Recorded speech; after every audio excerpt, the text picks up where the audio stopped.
नमस्कार, स्वागत है आपका हमारे YouTube channel fracture GK and fact पर। आज लेकर आए हम पार्ट 10 वीडियो यानी कि कोशिका और आनुवांशिकता से रिलेटेड।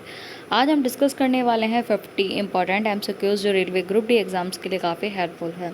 जितने भी क्वेश्चंस यहाँ लिए गए हैं सभी प्रीवियस ईयर एग्जाम्स में जो क्वेश्चंस पूछे जा चुके हैं उन्हीं से रिलेटेड है। आरआरबी, जेई, एनटीपीसी जितने भी एग्जाम्स हो चुके हैं उनमें जो क्वेश्चंस जो हैं साइंस के कोशिका और आनुवंशिकता से रिलेटेड जितने भी क्वेश्चंस आ चुके हैं वही क्वेश्चंस आज हम लेकर आए हैं। और आने वाले एग्जाम्स में यानी कि रेलवे ग्रुप डी एग्जाम्स में आप देखेंगे कि यही क्वेश्चंस आपको देखने को मिलेंगे। ठीक है, तो अगर चैनल पर नए हैं चैनल को सब्सक्राइब ज़रूर कर लीजिएगा। हमने पार्ट 9 वीडियो जो है पार्ट 9 में टॉपिक वाइज जो हैं एमसीक्यूज जो हैं वो डिस्कस किए हैं, तो जाकर वो ज़रूर देख लीजिएगा। वीडियो काफ़ी हेल्पफुल वीडियो है, आने वाले एग्ज़ाम में काफ़ी हेल्प करने वाले हैं। तो चलते हैं आज का वीडियो स्टार्ट करते हैं। वीडियो स्टार्ट करने से पहले आपके लिए एक मोटिवेशन थॉट हम लेकर आए हैं, तो उसको ज़रूर ध्यान से सुनिएगा। मंजिल तुझसे दूर नहीं, चल उठ ए योद्धा, थकना तेरा काम नहीं, जो ठान ली तूने राह अब रुकना तेरा नाम नहीं। अंधेरों से डर के क्या मिलेगा उजाला, जो खुद जलता है वही देता है जग को उजाला। पसीने की हर बूंद बोले मैं तेरा भविष्य हूँ, मेहनत तेरी गवाही दे तू विजेता निश्चित हूँ।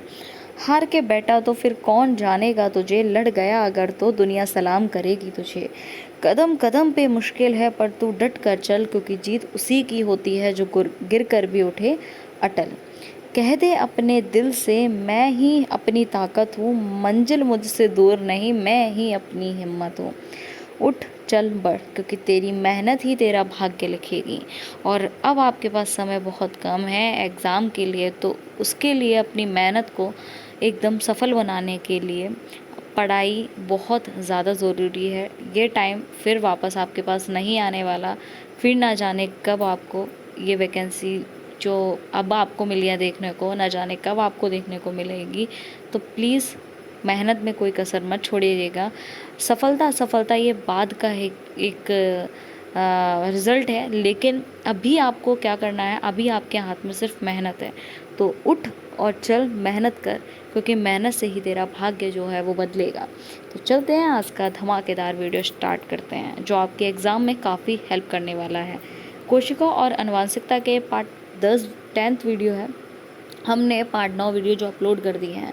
इसका पार्ट 2 वीडियो जो है कोशिका और आनुवंशिकता का ही, ये पार्ट 1 है और पार्ट 2 भी हम जो लेकर आएंगे। ठीक है, तो ये क्वेश्चन जो बेसिक क्वेश्चंस हैं जो आ जाते हैं, कभी कभी क्या होता है हम टफ़ क्वेश्चंस के चक्कर में जो बेसिक क्वेश्चन हो उनको डिस्कस नहीं कर पाते और वही एग्ज़ाम में आ जाते हैं, और एग्ज़ाम में हम फिर क्या करते हैं वो हमसे सॉल्व नहीं हो पाते।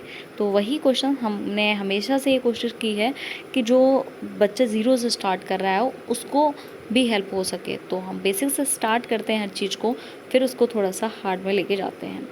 तो हम पहले थोड़ा सा बेसिक पढ़ लेते हैं। कोशिका की खोज रॉबर्ट हुक ने की थी 1665 में। नाभिक की खोज रॉबर्ट ब्राउन ने 1831 में की थी। डीएनए की खोज फ्रेडरिक मिशर ने की थी 1869 में। डीएनए संरचना वाटसन और क्रिक ने दिया था 1953 में। आनुवंशिकता के जनक ग्रेगर मेंडल कहे जाते हैं। ऊर्जा का स्रोत माइटोकॉन्ड्रिया है। पाचन तंत्र लाइसोसोम में होता है। प्रोटीन संश्लेषण राइबोसोम्स में होता है। आज का क्वेश्चन स्टार्ट करते हैं। कोशिका का आकार और आकृति किस पर निर्भर करती है? एक चीज़ और, अगर आपके क्वेश्चंस कितने करेक्ट हैं, आपकी तैयारी किस तरीके की चल रही है, इस चीज़ को भी थोड़ा सा आंकिए कि आपकी तैयारी ठीक से है या नहीं। तो ये क्वेश्चंस आप एक प्रैक्टिस सेट की तरीके से भी ले सकते हैं। ठीक है, प्रैक्टिस सेट देखिए कि कितने क्वेश्चंस हैं आपके करेक्ट रहे।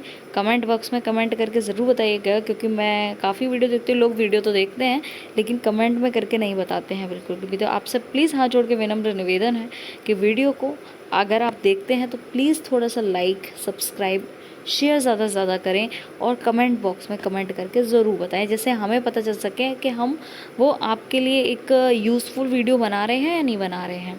तो प्लीज़ आपका सपोर्ट हमारे लिए बहुत ज़्यादा ज़रूरी है। तो पहला क्वेश्चन है, कोशिका का आकार और आकृति किस पर निर्भर करता है? तो ये निर्भर करता है कोशिका के कार्य पर। कोशिकाएं आकार और कार्य में भिन्न होती हैं, जैसे आरबीसी चक्राकार होती हैं ताकि ऑक्सीजन का परिवहन हो सके। तो इसका करेक्ट आंसर है कोशिका के कार्य पर। नेक्स्ट क्वेश्चन, पहली बार कोशिका की खोज किसने की थी? पहली बार कोशिका की खोज की थी रॉबर्ट हुक ने। किसने की थी? रॉबर्ट हुक ने। 1665 में कॉर के टुकड़े में सूक्ष्म रचनाएं देखकर सेल शब्द दिया गया था। ठीक है, नेक्स्ट क्वेश्चन की तरफ चलते हैं। जीवित कोशिकाओं का अवलोकन सबसे पहले किसने किया था? लेवेन हॉक ने किया था। जीवित कोशिकाओं का अवलोकन सबसे पहले लेवेन हॉक ने किया था। लेवेन हॉक ने जीवित बैक्टीरिया और शुक्राणु देखे थे। फोर्थ क्वेश्चन, नाभिक की खोज किसने की थी? नाभिक की खोज जो है वो रॉबर्ट ब्राउन ने की थी। नाभिक में डीएनए और आरएनए पाए जाते हैं। फिफ्थ क्वेश्चन है, माइटोकॉन्ड्रिया को कोशिका का पावर हाउस क्यों कहा जाता है? माइटोकॉन्ड्रिया को कोशिका का पावर हाउस इसलिए कहा जाता है क्योंकि ये ऊर्जा उत्पन्न करता है। तो एटीपी जो है, एटीपी के बारे में मैंने पहले भी डिस्कस किया है। एटीपी यानी कि एडेनोसिन ट्रिफोस्फेट का निर्माण माइटोकॉन्ड्रिया में एक तरीके से होता है। पादप कोशिका में कौन सी रचना नहीं होती है? पादप कोशिका में सेंट्रोसोम नहीं होता है। सेंट्रोसोम केवल पशु कोशिका में पाया जाता है। क्वेश्चन 2-3 तरीके से बन सकते हैं कि सेंट्रोसोम केवल किस कोशिका में पाया जाता है, तो आंसर होगा पशु कोशिका में। और पादप कोशिका में कौन सी रचना नहीं होती? सेंट्रोसोम पादप कोशिका में नहीं पाया जाता है। डीएनए की खोज किसने की थी? डीएनए की खोज फ्रेडरिक मिशर ने की थी 1869 में। न्यूक्लिक नाम से इसकी खोज की गई थी, बाद में इसको डीएनए नाम दिया गया था। पहले इसका क्या नाम था? न्यूक्लिक नेम इसको दिया गया था। डीएनए की दोहरी कुंडलाकार संरचना किसने बताई थी? तो वॉटसन और क्रिक ने बताई थी। 1953 में बताया गया था कि डीएनए दोहरे हेलिक्स की तरह है। जीन का कार्य क्या है? जीन का कार्य है आनुवांशिक सूचना देना। जीन डीएनए का अंश होता है जो प्रोटीन संश्लेषण को नियंत्रित करता है। 10th क्वेश्चन, आनुवांशिकता का जनक किससे कहा जाता है? तो ये कहा जाता है ग्रेगर मेंडल को। किसको कहा जाता है? ग्रेगर मेंडल को। मेंडल ने सबसे पहले किस पर प्रयोग किया था? मटर के पौधे पर इसने प्रयोग किया था। ठीक है, किसने किया था? ग्रेगर मेंडल ने सबसे पहले मटर के पौधे पर प्रयोग किया था और इन्हें ही आनुवांशिकता का जनक कहा जाता है। 11th क्वेश्चन है, कोशिका सिद्धांत किसने दिया था? तो कोशिका सिद्धांत जो दिया था वो स्लाइडेन और स्वान ने दिया था। बाद में रुडोल्फ विर्चो ने कहा था कि ओमनिस सेल्युला ई सेल्युला यानी कि हर कोशिका दूसरी कोशिका से ही उत्पन्न होती है। 12th क्वेश्चन, क्रोमोसोम किससे बने होते हैं? क्रोमोसोम डीएनए और प्रोटीन से बने होते हैं। मानव में जो सबसे क्रोमोसोम की जो संख्या होती है वो 46 होते हैं। कितने कितने उसमें होते हैं? 23 जोड़े में ये होते हैं। ठीक है, मानव शरीर में कितने क्रोमोसोम होते हैं? 46, जो कभी हमने डिस्कस किया था। 22 जोड़े ऑटोसोम प्लस एक जोड़ा सेक्स क्रोमोसोम यानी कि XX और XY होता है। पुरुष का सेक्स क्रोमोसोम संयोजन क्या होता है? पुरुष का जो सेक्स क्रोमोसोम संयोजन होता है वो XY होता है। महिला में कौन सा होता है? महिलाओं में XX होता है, पुरुष में XY होता है। तो पुरुष के जो उसी से डिसाइड होता है कि बॉय होगा या गर्ल होगी। कोशिका का विभाजन के कितने प्रकार हैं? कोशिका विभाजन के 2 प्रकार होते हैं, माइटोसिस और मियोसिस। क्या होते हैं? माइटोसिस और मियोसिस। माइटोसिस में कितनी पुत्री कोशिकाएं पाई जाती हैं? माइटोसिस में 2 पुत्री कोशिकाएं मूल कोशिकाओं के जो समान होती हैं। मियोसिस में कितनी पुत्री कोशिकाएं बनती हैं? 4 बनती हैं। ये हॉप्लाइड कोशिका होती हैं। डीएनए का पूरा नाम बहुत बार पूछा गया है, डीऑक्सी राइबो न्यूक्लिक एसिड इसको बोला जाता है। आरएनए की पूरी फुल फॉर्म क्या है? राइबो न्यूक्लिक एसिड इसको बोला जाता है। माइटोकॉन्ड्रिया की संख्या किस कोशिका में अधिक होती है? तो मांसपेशी कोशिकाओं में माइटोकॉन्ड्रिया की संख्या बहुत अधिक होती है। जहाँ ऊर्जा की आवश्यकता अधिक होती है वहाँ माइटोकॉन्ड्रिया बहुत अधिक होता है। लाइसोसोम को क्या कहा जाता है? लाइसोसोम को कहा जाता है कोशिका का पाचन तंत्र। इसे सुसाइडल बैग भी कहा जाता है। मैंने जो मेरी ये से रिलेटेड जो वीडियो आई थी अभी, उसमें मैंने डिस्कस किया था कि आत्महत्या की थैली किसको कहा जाता है? लाइसोसोम को कहा जाता है। कई बार ये क्वेश्चन रिपीटेड भी है। डीएनए प्रतिकृति कब होती है? डीएनए प्रतिकृति कब होती है? जब इंटरफेज में होती है। कब होती है? इंटरफेज में। कोशिका में प्रोटीन संश्लेषण कहाँ होता है? कोशिका में प्रोटीन संश्लेषण जो होता है वो राइबोसोम में होता है। कहाँ पर होता है? राइबोसोम में होता है। गोल्जी बॉडी का कार्य क्या है? गोल्जी बॉडी का जो कार्य है वो स्त्रावन करना है। क्या करना है? स्त्रावन करना है। डीएनए की खोज 1869 में किसने की थी? इसका आंसर कमेंट बॉक्स में कमेंट करके ज़रूर बताएं, क्योंकि अभी हमने डिस्कस किया है। आनुवांशिक कोड कितने बेस से मिलकर बना होता है? आनुवांशिक कोड 3 बेस से मिलकर बना होता है। Triplet codon and amino acid को कोड करता है ये। डीएनए में कौन से बेस पाए जाते हैं? एटीजीसी इसमें बेस पाए जाते हैं। आरएनए में कौन से बेस पाए जाते हैं? AUGC बेस पाए जाते हैं। अच्छा, ये बेस क्या है इसके बारे में अलग से वीडियो हम बना के ज़रूर डाल देंगे। कौन सा अंगक आरएनए से बना होता है? तो राइबोसोम जो होता है वो आरएनए से बना होता है। डीएनए का कार्य क्या है? आनुवांशिक सूचना रखना डीएनए का एक कार्य है। गोल्जी बॉडी का कार्य क्या है? स्त्रावण करना गोल्जी बॉडी का कार्य है। डीएनए की डबल हेलिक्स संरचना में कितनी चेन होती हैं? तो 2 चेन होती हैं। डीएनए प्रतिकृति कब होती है? जब इंटरफेज में होती है। रिपीटेड क्वेश्चन है।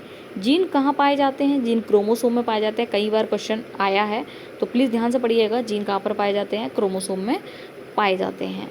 डीएनए में कौन सा शुगर पाया जाता है? डीएनए में जो पाया जाता है डीऑक्सीराइबोस पाए जाते हैं। क्या पाए जाते हैं? डीऑक्सीराइबोस। आरएनए में कौन सा शुगर पाया जाता है? राइबोस शुगर पाया जाता है। ट्रांसफर आरएनए का कार्य क्या है? अमीनो अम्ल को लाना। क्या करना है? अमीनो अम्ल को लाना जो है इसका कार्य है। डीएनए में कितने प्रकार के बेस पेयर होते हैं? 2 होते हैं, एटी और जीसी। किसने बताया कि हर जीन एक एंजाइम बनाता है? तो बीडल और टेटम ने बनाया था कि हर जो जीन है वो एक एंजाइम बनाता है। माइटोसिस किस कोशिका में होता है? ये सोमेटिक कोशिका में पाया जाता है। मियोसिस कहाँ होता है? मियोसिस जनन कोशिका में पाया जाता है। कौन सा कोशिका अंक केवल पशु कोशिका में होता है? जो सेंट्रोसोम जो होता है वो पशु कोशिका में पाया जाता है, पादप कोशिका में नहीं पाया जाता। प्रोटीन का निर्माण किसके द्वारा होता है? राइबोसोम के द्वारा होता है। कोशिका का पाचन तंत्र कौन है? तो राइबोसोम जो है वो कोशिका का पाचन तंत्र है। कौन सा अंग डबल मेम्ब्रेन वाला है? तो माइटोकॉन्ड्रिया जो है वो डबल मेम्ब्रेन वाला है। ये क्वेश्चन मैं आपको स्क्रीन पर भी लगा के दिखा दूंगी। ये क्वेश्चन प्रीवियस ईयर एग्जाम में पूछे गए हैं। कौन सा अंगक सिंगल मेम्ब्रेन वाला है? तो लाइसोसोम जो है वो सिंगल मेम्ब्रेन वाला है। कोशिका झिल्ली का कार्य क्या है? पदार्थों का आदान प्रदान कोशिका झिल्ली का कार्य है। कौन सा अंग केवल पादप कोशिका में होता है? तो प्लास्टिड जो होता है केवल पादप कोशिका में पाया जाता है। एटीपी कहाँ बनती है? एटीपी जो है वो माइटोकॉन्ड्रिया में बनती है। कोशिका का जीवन काल किस पर निर्भर करता है? उसके प्रकार पर निर्भर करता है। यानी कि आरबीसी का जो समय काल होता है वो 120 दिन का होता है। डब्ल्यूसी का कुछ दिन का ही जीवन काल इनका होता है। ठीक है, तो इनके प्रकार पर इनके जीवन कोशिका का जीवन काल यह निर्भर करता है। तो अब तक हमने जो ये डिस्कस किए हैं 50 क्वेश्चंस जो काफ़ी इंपॉर्टेंट है और आपके एग्जाम में देखने को भी मिलेंगे। तो अगर आप चैनल पर नए हैं चैनल को सब्सक्राइब ज़रूर कर लीजिएगा। ऐसे ही साइंस के वीडियोज़ के लिए हमारे चैनल को ज़रूर सब्सक्राइब करिएगा। अगर टेलीग्राम से अगर आप हमारे नहीं जुड़े हैं तो टेलीग्राम फैक्ट जीके के नाम से मैंने लिंक जो है वो आपको डिस्क्रिप्शन में या फिर कमेंट बॉक्स में देखने को मिल जाएगा। आप हमारे इंस्टाग्राम पेज से भी जुड़ सकते हैं, जिससे आपको हमारे चैनल के बारे में जो भी इन्फॉर्मेशन है वो आपको वहाँ मिलती रहेगी। तो प्लीज़ वीडियो को लास्ट तक ज़रूर देखकर सब्सक्राइब ज़रूर कर दीजिएगा, बेल आइकन ज़रूर प्रेस कर दीजिएगा। आपका एक सपोर्ट, आपका एक सब्सक्राइब हमारे लिए काफ़ी मोटिवेशन लेके आता है। तो अगर ये वीडियो ध्यान से देख लिया तो चांसेस बहुत ज़्यादा बढ़ जाते हैं कि क्वेश्चन जो है आपको यहीं से देखने को मिलेंगे। और डेली करंट अफेयर्स वीडियो बिल्कुल भी देखना मत भूलिएगा, क्योंकि आपका daily current affairs video skip करना आपके एग्ज़ाम में मार्क्स को कम करने जैसा है। तो प्लीज़ डेली करंट अफेयर से बिल्कुल अटैच होकर रहिए। सितंबर महीने की करंट अफेयर 6 महीने की करंट अफेयर जो है वो मैंने वीडियो में अपलोड कर दी है, चैनल पर अपलोड कर दी है, तो उसको ज़रूर जाकर देखिएगा, इसके मत कीजिएगा। मिलते हैं नेक्स्ट वीडियो में, तब तक के लिए अपना ख्याल रखें। जय हिंद, जय भारत। और मेहनत करते रहें, समय बहुत कम है, समय की कीमत को अच्छे से समझें।